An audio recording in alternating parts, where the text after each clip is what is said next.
စားနေတဲ့ငပြော်ဒီကချမ်းမာရေးအတွက်ဘလို့အကျိုးရှိလို့လဲဆိုတာတငယ်ချင်းတို့သိပါသလား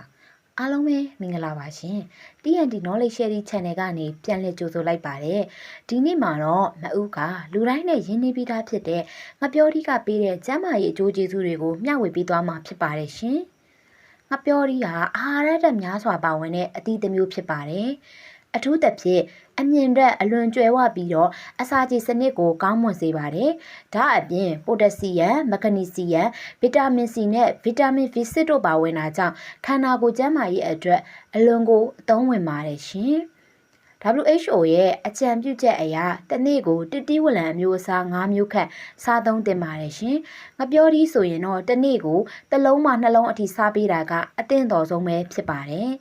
ဒါဆိုလို့ရှိရင်ငပြောဒီစားခြင်းကြောင့်ရရှိနိုင်တဲ့အဓိကကျန်းမာရေးအကျိုးကျေးဇူး9ချက်ကိုကြည့်လိုက်ကြရအောင်ရှင်။နံပါတ်1 iron ဖြည့်တင်ပေးခြင်းလေ့ကျင့်ခန်းမလုပ်ခင်မှာငပြောဒီလေးစားပေးမယ်ဆိုလို့ရှိရင်ခန္ဓာကိုယ်ကိုအင်အားပြေဝစေနိုင်ပါတယ်ရှင်။နံပါတ်2ဝမ်းချုပ်ခြင်းကိုတက်တာစေခြင်းငပြောဒီမှာအမြင့်တက်များတာကြောင့်အစာချေစနစ်ကိုကောင်းမွန်စေပြီးတော့ဝမ်းချုပ်ခြင်းကိုတက်တာစေပါတယ်ရှင်။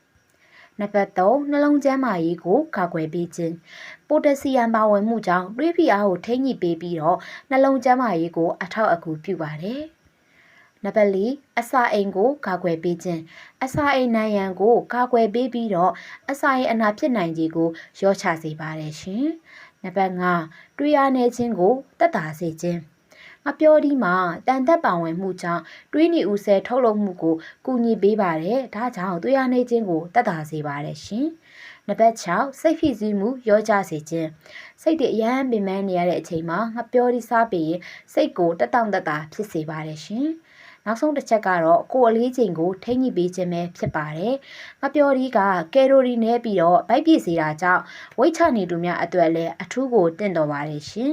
ဒါပေမဲ့တခုတတိပြုရန်လေးကိုပြောပြပါမယ်။ငပြောဒီဟာကျန်းမာရေးအတွက်ကောင်းမွန်ပေမဲ့ကြောက်ကက်ယောဂရှိပြီးတော့ပိုတက်ဆီယမ်ကိုမစွန့်ထုတ်နိုင်တဲ့သူများအနေဖြင့်ကတော့ဆရာဝန်နဲ့တိုင်ပင်ပြီးမှသာစားသုံးသင့်ပါတယ်ရှင်။ဒါအပြင်ငပြောဒီဟာကိုခံအားကိုမြင့်တင်ပေးနိုင်တယ်လို့အမျိုးသမီးများယာတီလာချိန်မှာဖြစ်တဲ့ကြိုက်ခဲမှုများကိုလည်းရောကြစေနိုင်ပါတယ်ရှင်။ဒါကြောင့်နေ့စဉ်ငပြောဒီစားတဲ့အလေးအကျင့်လေးလှုပ်ဆောင်ကြဖို့တိုက်တွန်းလိုပါတယ်ရှင်။ဒီလိုဘဝတုဒ္ဒဖြစ်စေတဲ့ဗီဒီယိုများကိုဆက်လက်ကြည့်ရှုနိုင်ဖို့ TNT Knowledge Sharing Channel လေးကို Like and Subscribe လုပ်ထားဖို့မမေ့ပါနဲ့နော်အားလုံးပဲကျမ်းမာပျော်ရွှင်ကြပါစေရှင်